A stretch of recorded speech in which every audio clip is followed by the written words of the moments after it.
So Robert Danin, thank you for joining us. Thank you. These latest clashes ostensibly were triggered over access to a contested holy site in Jerusalem. But what is really at the root of this?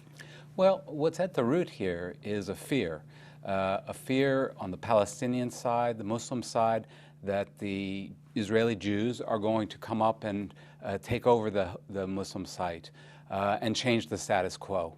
And that's the big fear that's driving much of what's happening now.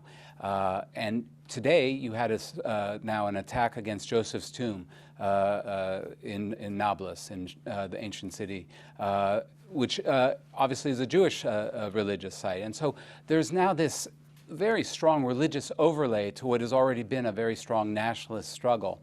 And it's driven by fear on each side.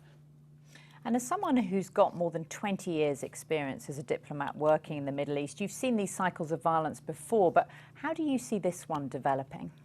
Well, unfortunately, we've seen actually each autumn for the last couple of years, violence in and around Jerusalem has escalated.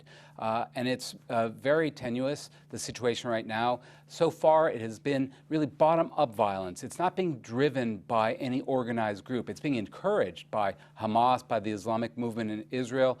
You have the Palestinian Authority trying to keep it quiet.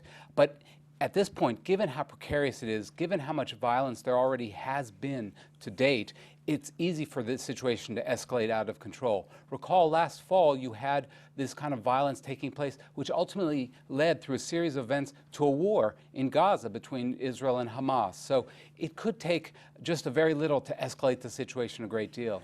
The US president has called on the violence to stop. The US Secretary of State John Kerry spoke by phone to the Israeli Prime Minister today. He's going to meet him next week. But what kind of role do the Americans have to play when their relations with the Israelis are so tense after that Iran nuclear deal? Well, I think the problem here is that traditional diplomacy won't speak to the problem.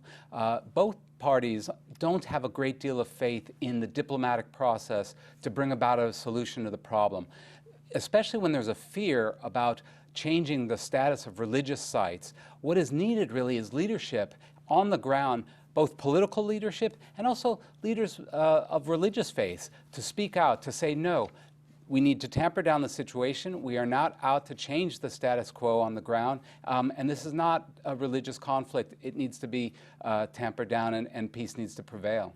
Robert Danin, thank you very much for joining us. Thank you.